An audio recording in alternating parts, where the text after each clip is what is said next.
The neon sign of Starlight Diner flickered against the rain-slicked windows, casting blue-red shadows across Lena's tired face as she refilled the coffee pot for the third time that night.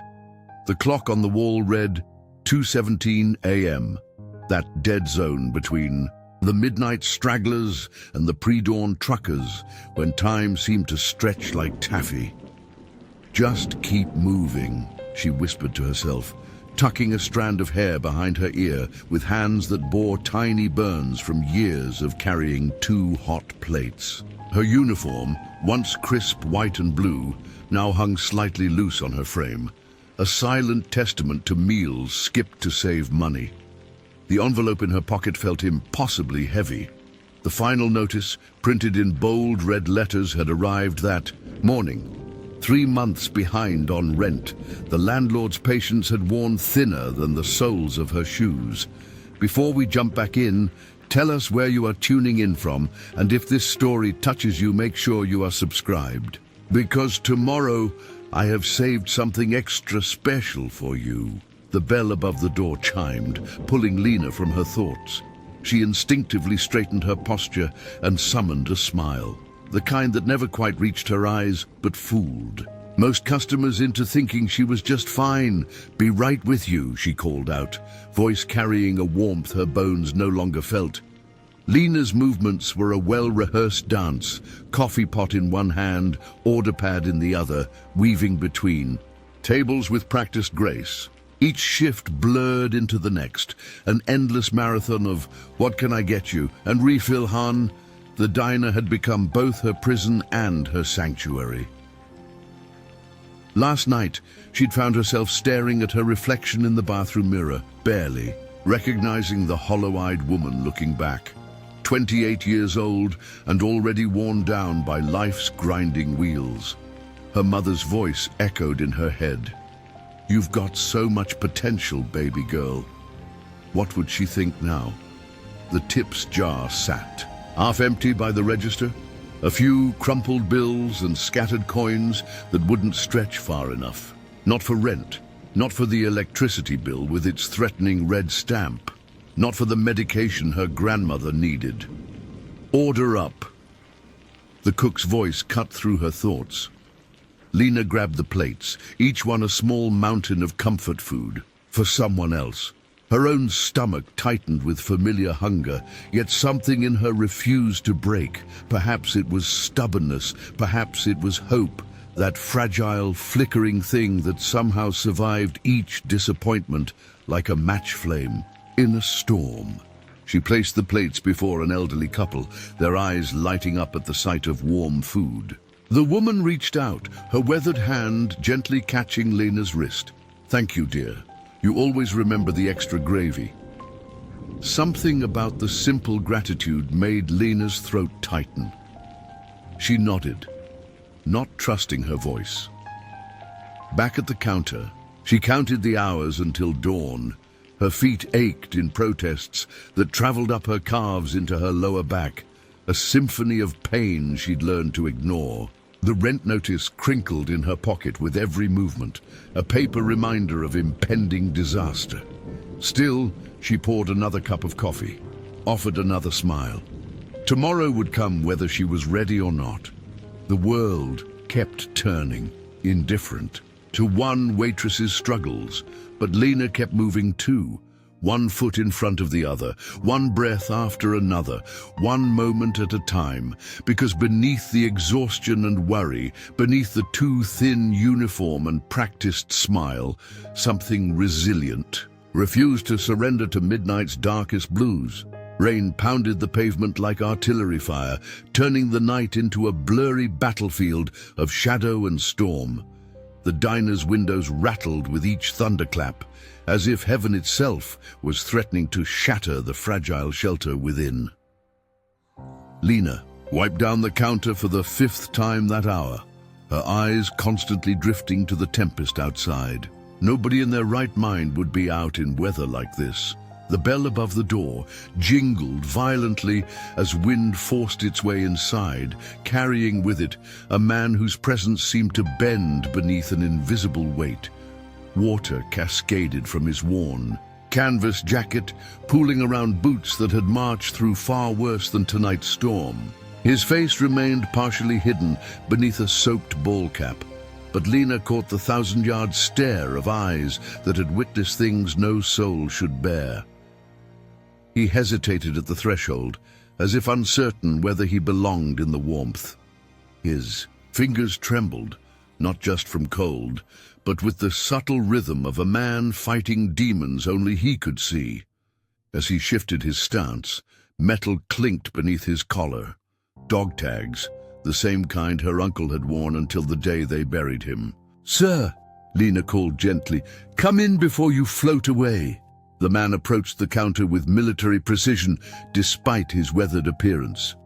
Droplets marked his path across the linoleum floor like breadcrumbs, leading back to a past he couldn't escape. Up close, Lena noticed the scar tracing his jawline, the premature grey threading through his beard, the way his shoulders remained squared despite everything life had clearly thrown at him. "Just hot water, please," he said, voice rough as gravel, but touched with a dignity that spoke of better days. He placed 3 quarters on the counter with careful deliberation. "If that's enough." Lena's gaze drifted to his hands, calloused, capable hands now riddled with tiny tremors. The same hands that had once likely served a country that had forgotten him when he returned. She recognized the pride in his eyes, the kind that wouldn't accept charity, but was drowning in need. "Be right back," she said, turning toward the kitchen where Mike was already sliding the last burger of the night onto a plate. "That's not for the register," she whispered, slipping a $10 bill from her tip jar into the cash drawer. "It's mine." When she returned, she carried not just hot water but a full plate, burger, fries, and the apple pie that had been meant for her midnight break. Something flickered in the man's eyes as she set it before him. Recognition of a kindness he hadn't expected. "I didn't order," he began, but Lena smiled, cutting him off. "Veterans eat on the house during storms," she lied smoothly. "Owner's policy." His weathered fingers reached for the dog tags unconsciously. "How did you—" "My uncle. Afghanistan. First tour." The shorthand of shared understanding passed between them. "Iraq." "3 tours," he replied, his voice softening. "Name's Sam." Lena nodded, backing away to give him space with his meal and dignity. She busied herself with coffee cups, stealing glances as Sam's rigid posture gradually eased with each bite. The storm outside might have driven him to this shelter, but something far darker had been chasing him long before tonight's rain. Her rent notice sat heavy in her pocket, but her heart felt lighter. Some sacrifices cost more than others, and some payments weren't meant to be counted in dollars and cents. The warmth of the moment shattered like fine china dropped on concrete. Lena had just refilled Sam's coffee cup when the back office door slammed open with such force that several customers jolted in their seats. Marla Deacon, owner of Starlight Diner for the past decade, stood in the doorway, her thin lips pressed into a bloodless line, eyes burning with the kind of cold fury that freezes rather than burns. "What do you think you're doing?" Marla's voice cut through the diner's gentle hum, silencing even the clinking of silverware. The rain's steady drumming against the window suddenly seemed deafening in comparison. Lena's hand froze mid-pour, coffee threatening to overflow the veteran's cup. "I'm sorry." Marla stormed forward, each step punctuated by the sharp click of her heels against linoleum. She jabbed a crimson-nailed finger towards Sam's half-eaten meal. "I checked the register. No payment for this order." Her eyes narrowed to slits. "You're giving away food, my food." The accusation hung in the air like smoke, suffocating any sense of safety Lena had managed to build for herself. The few remaining customers shifted uncomfortably, suddenly finding their own plates fascinating.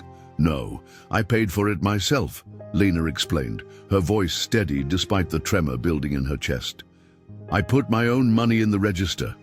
$10. From my tips. Marla's laugh was a harsh, brittle sound, glass breaking underfoot. Oh, that's rich. You can't even pay your rent, but you're buying meals for bums. The words struck with the precision of arrows, each one finding a vulnerable spot. Lena felt heat rising in her cheeks, not from embarrassment but from a righteous anger that surprised her with its intensity. He's not a bum, Lena said quietly, setting down the coffee pot with deliberate care. He's a veteran. Sam straightened in his seat, dog tags now fully visible against his worn t-shirt. Mom, she's telling the truth. I can leave if you can both leave. Marla snapped, not even sparing him a glance.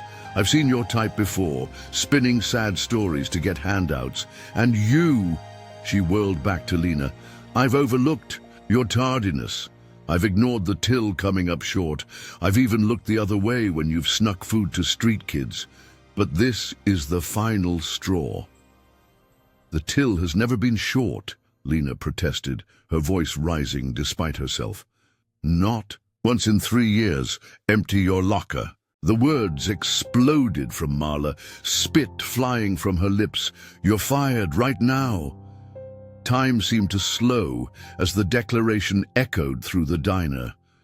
Outside, lightning flashed, illuminating the shocked faces of customers frozen in uncomfortable witness to this public execution of dignity. Look, I served this country, Sam began, rising from his stool with quiet dignity. This woman showed me basic human. Shut your mouth before I call the police, Marla hissed, her face contorted with contempt. We don't need your kind here. Probably just another drunk with a made-up war story. Sam's face drained of color, as if he'd been physically struck. His shoulders, which had momentarily squared with military bearing, now slumped under the familiar weight of dismissal. Lena untied her apron with trembling fingers, folded it carefully, and placed it on the counter. 3 years of service wrapped in cotton and surrendered without ceremony. Her final paycheck wouldn't cover next week's rent, let alone the months she already owed. I'll get my things, she said quietly, dignity gathering around her like armor. Behind her, the storm continued its assault, unaware that it had now moved indoors. The rain fell in merciless sheets as Lena stepped out from the fluorescent glow of the diner into the darkness beyond. No umbrella, no raincoat, nothing to shield her from the deluge that matched the storm raging inside her chest. Water immediately soaked through her thin uniform, plastering fabric against skin, but she barely noticed. The physical discomfort paled against the crushing weight of reality. Jobless, one paycheck away from homelessness, alone. Her footsteps splashed through puddles reflecting fractured streetlights, each step carrying her further from the life she'd cobbled together with desperate hands. 3 years of early mornings and midnight shifts, of aching feet and forced smiles, washed away by one moment of humanity that Marla couldn't tolerate. Lightning split the sky open, illuminating the deserted street in harsh white light. In that frozen moment, Lena caught her reflection in a storefront window, a drenched silhouette, shoulders hunched against more than just rain. When had she started looking so small? The 5-block walk to her apartment building stretched into an eternity.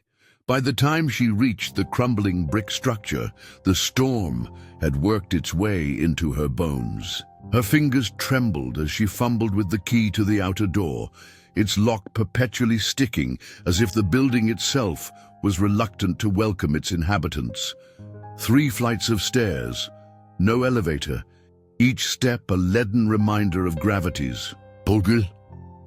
The door to 3C swung open to reveal darkness and silence, her only greeting. Lena flicked the light switch, and a single bulb cast anemic yellow light across the studio apartment.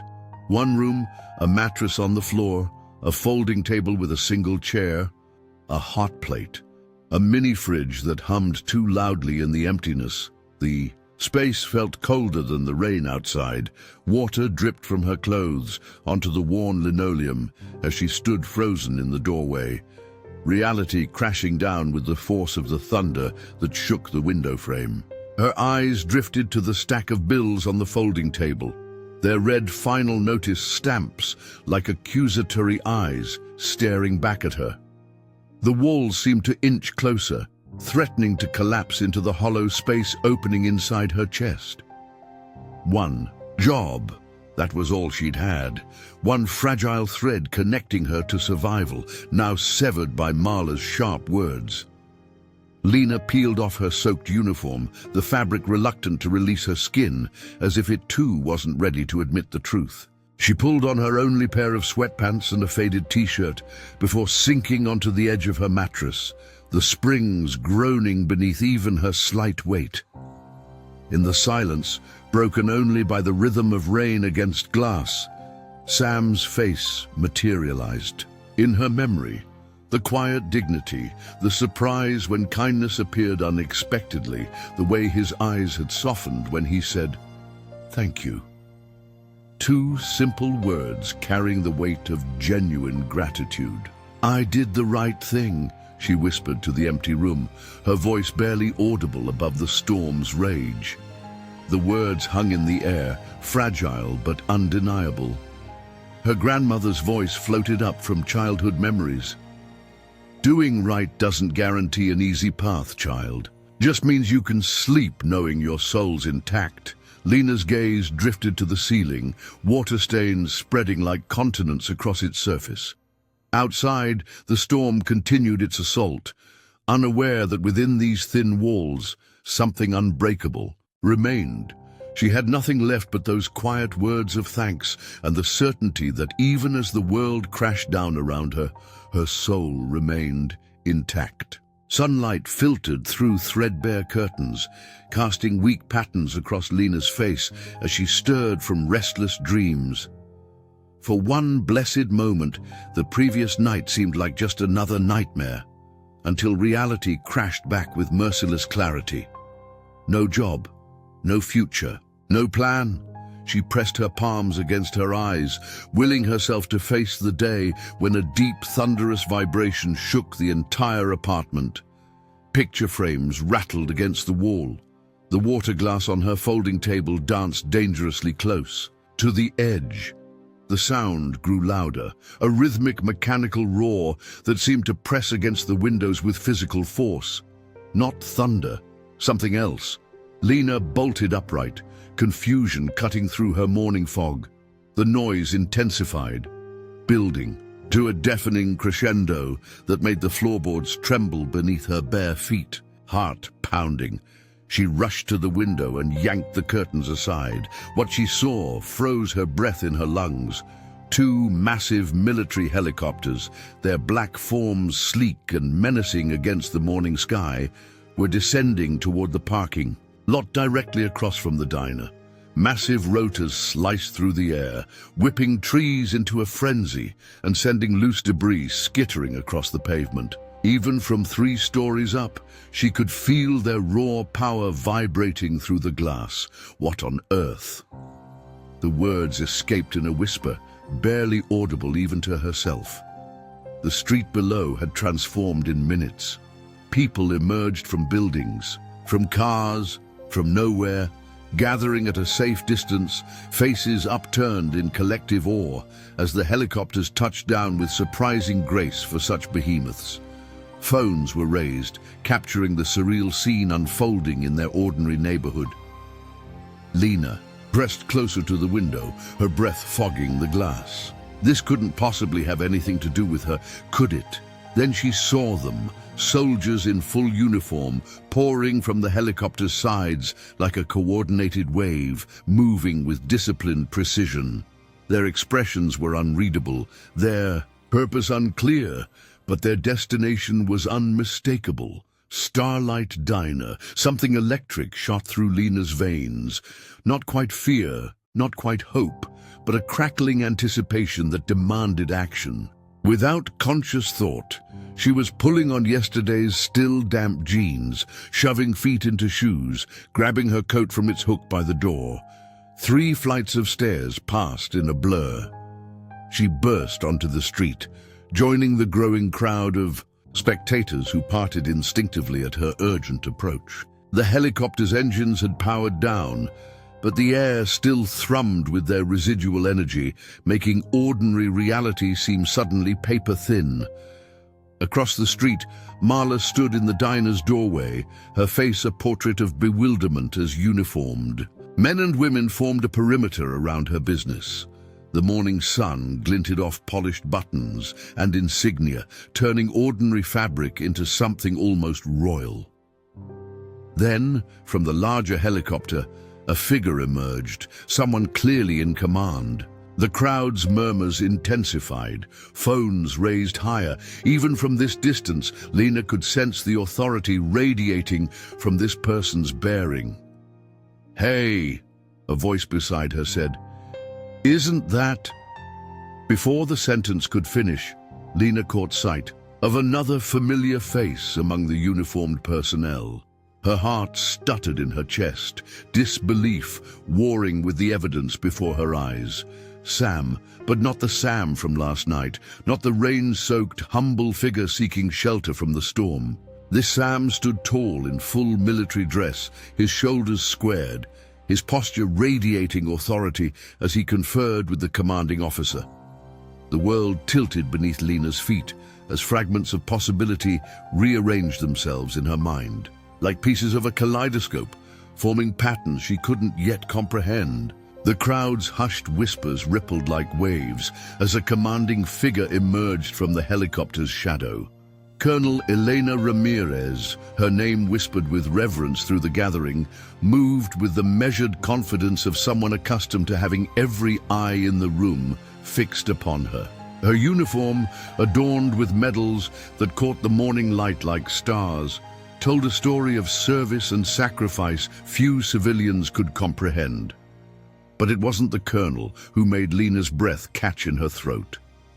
It was the man walking 2 steps behind her, shoulders squared, chin lifted, eyes clear and focused. Gone was the hunched posture, the haunted expression, the desperate tremor in his hands. In their place stood a warrior restored to his rightful bearing. Sam, not the homeless veteran seeking shelter from last night's storm, but Command Sergeant Major Samuel Reeves, his dress uniform immaculate, medals gleaming across his chest like a constellation of honor. The transformation was so complete that Lena might have doubted her own memory were it not for the momentary flash of recognition that passed between them across the crowded parking lot. "That's him," someone in the crowd gasped. "I thought he was dead." They all did. Fragments of conversation swirled around Lena like debris in a tornado. Special operations, missing for 3 years. National hero, presumed killed in action. The pieces refused to form a coherent picture in Lena's mind. How could the man who had sat at her counter last night, humble, broken, grateful for a simple meal, be the same person the crowd was now regarding with awe? Colonel Ramirez raised her hand, and the murmurs instantly died away. Her voice carried across the parking lot with practiced authority, each word precisely delivered. "Citizens, thank you for your attention. I am Colonel Elena Ramirez of the United States Army Special Forces Command. With me today is Command Sergeant Major Samuel Reeves, whose service record remains largely classified." A collective intake of breath swept through the crowd. Even Marla, still frozen in the diner's doorway, seemed to shrink beneath the weight of this revelation. 3 years ago, the colonel continued, Sergeant Major Reeves was reported killed during a classified operation overseas. His body was never recovered. Last month, he was found living off the grid in remote wilderness. The details of his experience remain confidential, but his journey home has been complicated. Lena's heart hammered against her ribs as the colonel's gaze swept the crowd, momentarily locking with her own. Part of his reintegration process involves periodic evaluation of his readiness to rejoin society. Last night, without knowledge of When or where Sergeant Major Reeves was deployed into this community as a final assessment, Sam, Command Sergeant Major Reeves, stepped forward. The morning sunlight caught the scar along his jawline, somehow transforming it from a mark of hardship to a badge of endurance. His eyes found Lena's in the crowd, his expression softening almost imperceptibly before addressing the gathering. "What I encountered here," his voice carried the same gravel tone from last night, but now resonated with unmistakable command, "was a powerful reminder of why we serve." One individual demonstrated the very values of compassion and dignity that define the country we swore to protect. Marla's face drained of color as she took a half-step backward, the implications dawning like a cold sunrise. Behind Lena, someone whispered in awe, "They sent a whole military convoy for a Waitress." But Lena barely heard them. She stood frozen, caught between the impossible yesterday and the unbelievable today, as the sky above them continued to tremble with the promise of lives about to change forever. The morning sun climbed higher, casting the gathered crowd in golden light as Colonel Ramirez stepped forward. Her voice, steady and clear, cut through the hushed murmurs like a blade through silk.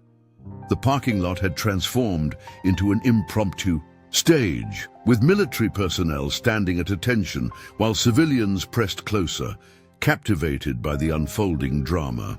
Command Sergeant Major Reeves led one of our most successful classified operations in history, Colonel Ramirez announced, her words carrying weight beyond their simple meaning. The details remain confidential, but what I can tell you is that his actions saved the lives of over 30 hostages and multiple fellow soldiers. Sam stood at parade rest, his gaze fixed on some distant point, but Lena could see the slight tightening around his eyes, the only visible sign of the burden such praise placed on his shoulders. 3 years ago, during an extraction gone wrong, Sergeant Major Reeves was separated from his team. The explosion that followed was catastrophic. When we couldn't recover his body, he was declared killed in action. The colonel's voice softened slightly. What we didn't know was that he had survived, injured, suffering from severe trauma, and unable to remember who he was. A collective gasp rippled through the crowd. Even Marla, still hovering in the diner's doorway, seemed to shrink further into herself, the magnitude of her cruelty from the previous night growing more inexcusable with each word. For 3 years he lived as a ghost among us, homeless, haunted by fragments of memory he couldn't piece together. Last month, a former teammate recognized him at a veterans shelter 3 states away. The colonel turned slightly, her gaze finding Lena in the crowd with unsettling precision. What does this have to do with a diner in this town? Everything. Colonel Ramirez's voice hardened. Part of Sergeant Major Reeves' recovery involves carefully monitored reintegration into society. Last night was his final assessment, to be placed in an unfamiliar environment without resources to evaluate his psychological readiness. Sam finally broke his 1,000-yard stare, his eyes finding Lena's across the expanse between them. Something unspoken passed between them, a current of understanding that transcended the bizarre circumstances. What we witnessed through our surveillance was extraordinary. The colonel gestured toward Lena. This young woman, facing her own significant hardships, demonstrated the very values our soldiers fight to protect. In the simplest terms, her act of compassion, providing a meal she could not afford to give, may have saved a hero's life in ways she couldn't have imagined. Whispers swept through the crowd as heads turned toward Lena, who stood frozen in place, the weight of dozens of eyes upon her. Trauma like Sergeant Major Reeves' experience doesn't heal in straight lines, the colonel continued. Sometimes It's the smallest acts of genuine humanity that pull someone back from the edge. Last night was such a moment. Two soldiers stepped forward, carrying what appeared to be a covered plaque. With ceremonial precision, they positioned it near the diner's entrance as Marla backed away, her face ashen. Colonel Ramirez nodded, and the cover was removed, revealing gleaming brass inscribed with words that caught the morning light, dedicated to those who show honor without knowing who's watching. This plaque will remain here, the colonel announced, as a reminder that courage takes many forms, and that sometimes the truest test of character happens in moments when we think no one of consequence is watching. Sam, Command Sergeant Major Reeves, finally stepped forward, his decorations catching the sunlight like flames. "She didn't know who I was," he said, his voice carrying across the suddenly silent parking lot. "She just saw someone who needed kindness. That's the America I fought for." The crowd had grown larger still, drawn by the spectacle of military helicopters and the whispered rumors racing through town like wildfire. News vans had appeared at the edges of the parking lot, camera crews jostling for the best angles as the extraordinary scene continued to unfold. Colonel Ramirez stood with the quiet confidence of someone accustomed to making decisions that altered lives. Her gaze settled on Lena, still in yesterday's clothes, hair uncombed, eyes wide with disbelief, and something softened in her military bearing. "Ms. Carter," the colonel addressed her directly, using a name Lena hadn't provided. The realization that they knew exactly who she was sent a shiver down her spine. "Yes, ma'am." Lena's voice emerged smaller than she intended, nearly lost in the morning breeze. "Your actions last night were observed not just by our evaluation team, but by the directors of the Federal Veteran Reintegration Initiative." Colonel Ramirez's words carried across the hushed parking lot. What we witnessed was precisely the kind of natural empathy and intuitive understanding that cannot be taught in any training program. Lena stood frozen, acutely aware of her rumpled appearance amidst the crisp uniforms surrounding her. The contrast couldn't have been more stark. She, unemployed as of hours ago, facing military leadership who commanded resources beyond imagination. The FVRI was established to bridge the gap between veterans returning from service and the communities they re-enter, Colonel Ramirez continued. "We have highly trained military personnel and medical staff, but what we lack are civilian liaisons who instinctively understand how to connect with veterans in crisis." A murmur rippled through the crowd as understanding began to dawn. Behind the colonel, Sam nodded almost imperceptibly, his eyes never leaving Lena's face. "Ms. Carter, I am authorized to offer you a position as a community integration specialist, with the FVRI effective immediately." The colonel's voice carried the weight of authority that made the impossible suddenly tangible. "The position includes relocation assistance, comprehensive healthcare benefits, and a starting salary of $65,000 annually." The numbers struck Lena like physical blows. More money than she had ever imagined earning, healthcare, stability, all materializing from the chaos of her life like a mirage she was afraid to trust. I don't understand," she stammered, her mind racing to catch up with this sudden reversal of fortune. "I don't have any special training, or what you demonstrated cannot be taught," Sam interjected, stepping forward to stand beside Colonel Ramirez. "Compassion without calculation, dignity without demand. These are the qualities that save lives when all other interventions fail." From the edge of the gathering, movement caught Lena's eye. Marla pushed through the crowd, her usual confidence replaced by an unfamiliar hesitation. Her face had lost its hard edges, desperation etched in every line. "Lena, I'm so sorry," Marla began, her voice pitched to carry just far enough. "I didn't know. If you come back, I could make you assistant manager with a raise and—" "Ms. Deacon," Colonel Ramirez cut in, her tone cool but not unkind. "I believe your establishment will benefit greatly from the memorial plaque. The publicity alone should increase your business considerably." The dismissal was elegant but unmistakable. Marla's mouth opened then closed, words failing as she recognized the chasm that had opened between her former employee and herself. A gap no apology could bridge. Lena stood at the precipice of a future she hadn't dared imagine 12 hours earlier. The memory of rain-soaked despair already fading like morning mist beneath the rising sun. "When would I start?" she asked, her voice finding its strength at last. Above them, the helicopter rotors began to turn once more, their rhythmic thunder drowning out everything except the promise of second chances falling from the sky like answered prayers. The auditorium buzzed with the quiet energy of 200 newly returned service members, their dress uniforms crisp, but their eyes carrying shadows only those who had served could truly recognize.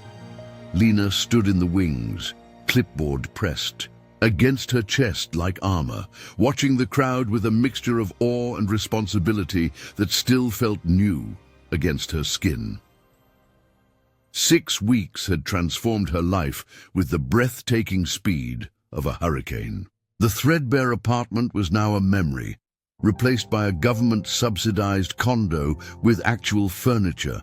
Real furniture, not the kind salvaged from curbsides. Her faded waitress uniform had given way to tailored blazers with the FVRI insignia embroidered on the breast pocket. The constant knot of financial anxiety that had lived between her shoulder blades for years had loosened its grip, allowing her to stand taller than she had in memory. Nervous? The familiar graveled voice came from behind her, causing Lena to turn. Sam, Command Sergeant Major Reeves, stood in his full-dress uniform, medals catching the light from the stage. Though his appearance had transformed since that stormy night, his eyes still held the same quiet depth that had first compelled her to slide a burger across the counter. Terrified, Lena admitted, her honesty reflexive around him. "These people have sacrificed everything. What do I possibly have to offer?" "Them?" Sam's laugh was soft but genuine. "The same thing you offered me when I was just a soaking wet, nobody asking for hot water." He nodded toward the crowd. "Half of them are wondering if they still belong in the world they fought to protect. You're the bridge." Before she could respond, Colonel Ramirez appeared, her clipboard matching Lena's own, but carried with the practiced ease of someone born to command. 5 minutes, the colonel said, her smile brief but warm. "Remember, Carter, you've already done the hardest part of this job." "Which was?" Lena asked. "Proving that ordinary compassion can be extraordinary medicine."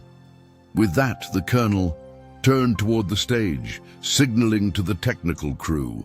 The audience fell silent as Colonel Ramirez stepped into the spotlight, her introduction crisp and direct. Sam squeezed Lena's shoulder once before following, his presence drawing a ripple of whispers as recognition spread through the crowd. Then it was Lena's turn. Her heels clicked against the polished stage as she approached the podium. The faces before her, a sea of expectation. For one terrifying moment, her mind flashed back to the diner, to soaking rain and an empty tip jar, to final notices and the sound of Marla's voice cutting through the storm. "You're fired." But when she began to speak, her voice found a strength she hadn't known she possessed. 6 weeks ago, I was a waitress with $3 in my bank account, she began, her honesty drawing the audience forward in their seats. Now I stand before you as proof that life can change in a heartbeat. Throughout the auditorium, eyes locked on hers, some skeptical, others hopeful, all searching for something to believe in. "I never served in combat," she continued. "I never wore a uniform. But what I've learned from Command Sergeant Major Reeves and every veteran I've met since is that the hardest battle many of you will face isn't fought with weapons. It's fought In quiet moments when you wonder if anyone sees you, really sees you, beneath the uniform and the rank. In the third row, a young soldier with a prosthetic leg leaned forward slightly, the tension in his shoulders visibly easing as she spoke. "My job isn't to pretend I understand what you've experienced," Lena said, her voice carrying to the furthest corners of the room. "My job is to remind you that your worth isn't measured by medals or missions.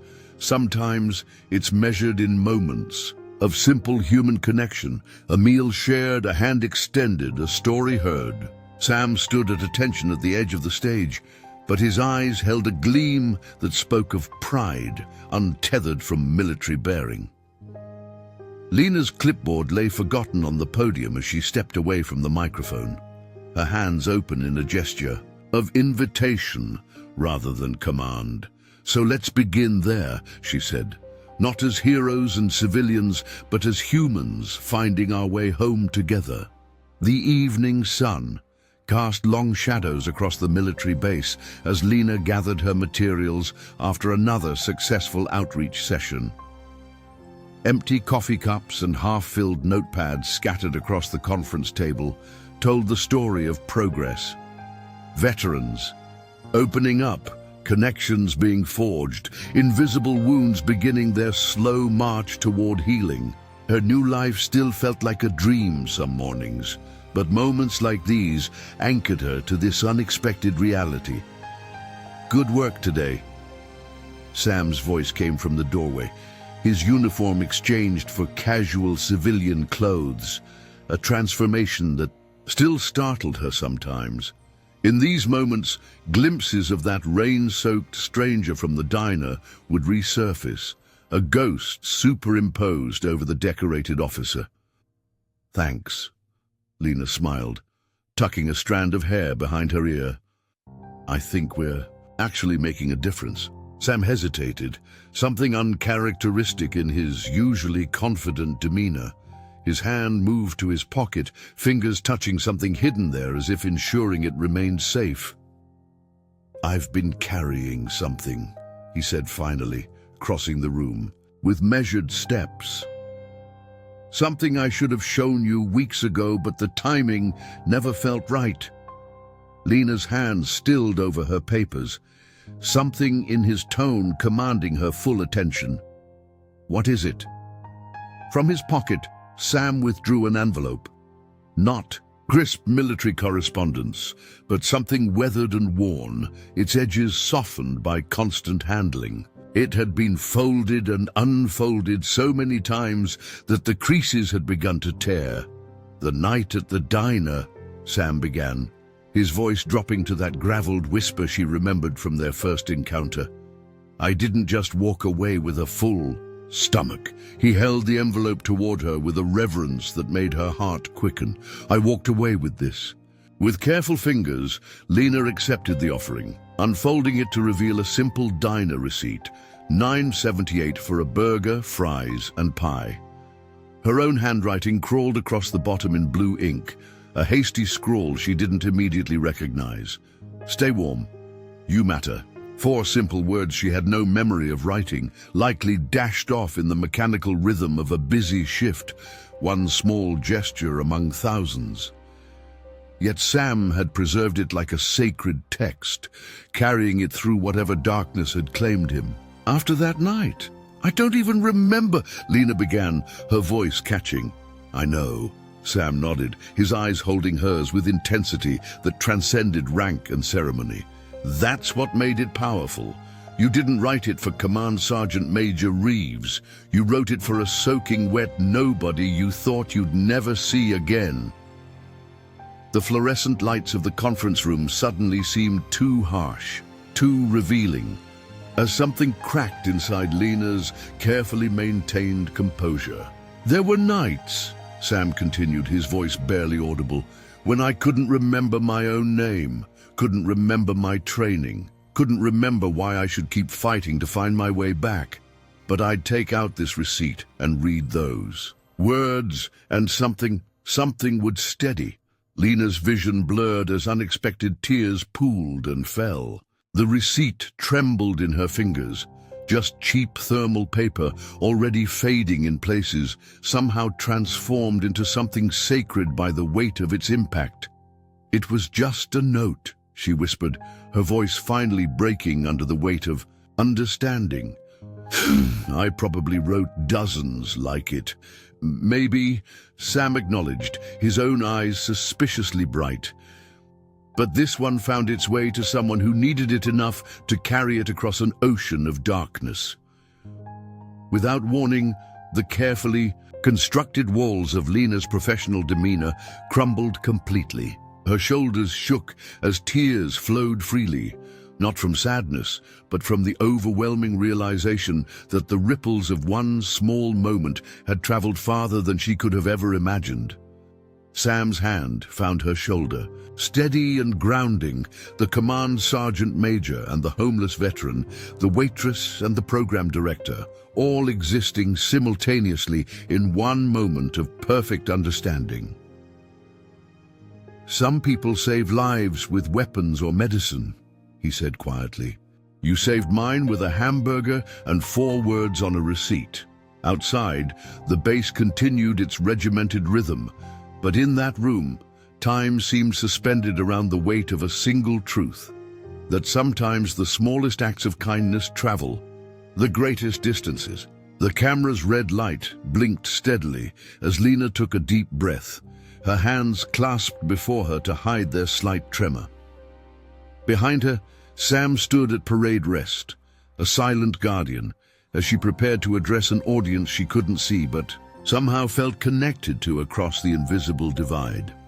"6 months ago, I was a waitress working the midnight shift at a diner you've never heard of," she began, her voice finding strength with each word. "I was 3 months behind on rent, surviving on leftover fries, and wondering if I'd ever break free from the cycle of just barely making it." The studio lights caught the FVRI pin on her lapel, sending tiny reflections dancing across the backdrop, a miniature constellation of purpose found. That night, a stranger walked in from the rain. I had no idea he was a decorated war hero. I just saw someone who needed kindness. Lena's eyes softened at the memory. "The meal I shared cost me my job, my security, everything I thought I needed.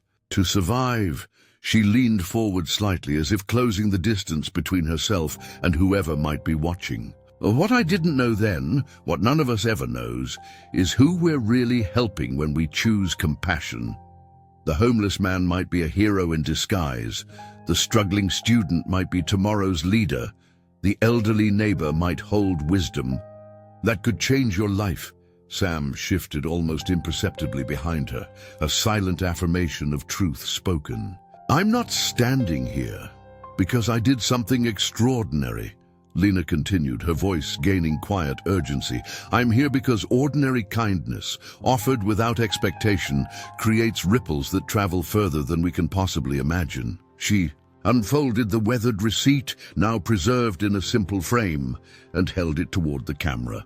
4 words, written in haste, saved a life that night. 4 words, "Stay warm. You matter." Words I don't even remember writing somehow carried a hero back from the edge of oblivion. The camera pulled closer as a single tear escaped, trailing down her cheek unchecked. Not a tear of sadness, but of wonder at life's mysterious connections. You never know who you're really helping. You never know whose life hangs in the balance of your smallest act of compassion. And sometimes, when kindness seems to cost you everything, it's actually opening the door to something greater than you ever imagined. Lena's eyes locked with the camera, reaching across time and space to whoever might be listening. If you believe in kindness, let's make this go viral. Not just online, but in our daily lives. Because somewhere out there, someone is waiting for your 4 words to guide them home.